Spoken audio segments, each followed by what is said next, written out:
అందరూ కూర్చోండి అమ్మా, కూర్చోండి. ఇక్కడ ఖాళీలు ఉన్నాయి. వరంలో నిరుద్యోగ రహిత రాజమండ్రిని క్రియేట్ చేయాలి అనే ఒక లక్ష్యంతో ఇది యాక్చువల్గా జాబ్ మేళా కాదు. ఒక ఆలోచన ఏంటంటే ఒక జాబ్ సెంటర్ కింద పెట్టాలి. ఇది కంటిన్యూస్ ప్రాసెస్.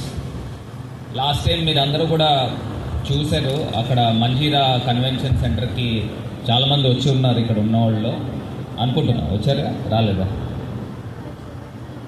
మంజీరాలో అది మెగా జాబ్ మేళా పెట్టాము. ఇదేంటంటే ఎవ్రీ 2 monthsకి ఒకసారి ఈ ప్రక్రియ తీసుకురావాలి. అంటే ఆ జాబ్ మేళాకి సుమారుగా 80 కంపెనీస్ వచ్చారు. అప్పుడు 80 కంపెనీస్ వచ్చారు. ఇక్కడ ఆల్మోస్ట్ ఒక 25-30 కంపెనీస్తో రెగ్యులర్ టైప్ పెట్టుకున్నాము. ఆ టైప్ ప్రకారంగా ఏంటంటే ఎవ్రీ 2 monthsకి ఈ యొక్క జాబ్ సెంటర్ పెడతాము. సంవత్సరానికి ఒకసారి మెగా జాబ్ మేళాని పెడతాం. మెగా జాబ్ మేళా పెట్టి ఆ రోజు హ్యూజ్గా తీసుకుని వస్తాము. ఈ యొక్క జాబ్ సెంటర్ యొక్క ఏ రకంగా తయారు చేయాలనుకుంటున్నామంటే దీనికి ఒక వెబ్సైట్ ఒకటి క్రియేట్ చేసాము, marganibharat.com అని. ఆ వెబ్సైట్ క్రియేట్ చేసిన దాంట్లో మీకు డైరెక్ట్గా ఏవే కంపెనీస్ ఉన్నాయి అనేది మీ క్వాలిఫికేషన్ ప్రకారంగా ఆ కంపెనీస్లో మీరు ముందుగానే రిజిస్టర్ చేసుకోవచ్చు.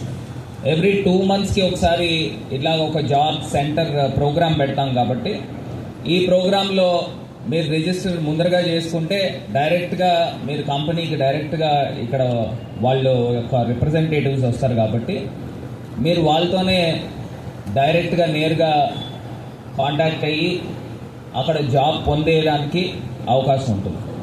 సో ఈ యొక్క ప్రోగ్రాం యొక్క ముఖ్య ఉద్దేశము ఇది అవుతుందన్నమాట. ఇది ఒకటే కాకుండా ఇది జస్ట్ మనము ప్రారంభించాం.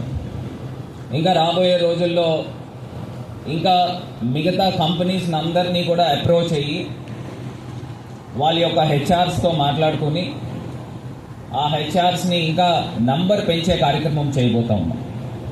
ఇప్పుడు మనం మెగా జాబ్ మేళాకి మొన్న లాస్ట్ టైం ఒక 80 కంపెనీస్ రావడం జరిగింది. దాన్ని రానున్న రోజుల్లో హండ్రెడ్స్ ఆఫ్ కంపెనీస్ని తయారు చేస్తూ, అంటే ఇది పాలిటిక్స్కి అతీతంగా చేస్తూ ఉన్నాము. అంటే మనం ఏది పార్టీని ప్రమోట్ చేయాలని కానీ లేకపోతే ఇంకోటని కానీ ఉద్దేశం కాదు.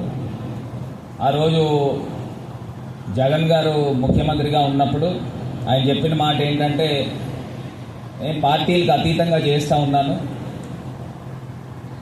ఎవరైనా ఎలిజిబుల్ ఉంటే చాలు, బీట్ ఫర్ ఏ పార్టీ అయినా కానివ్వండి, వాళ్ళకి కంపల్సరీ ఆ స్కీమ్స్ రావాలి అనేది నేరుగా పబ్లిక్ మీటింగ్స్లో కలెక్టర్స్కి చెప్పడం జరిగింది.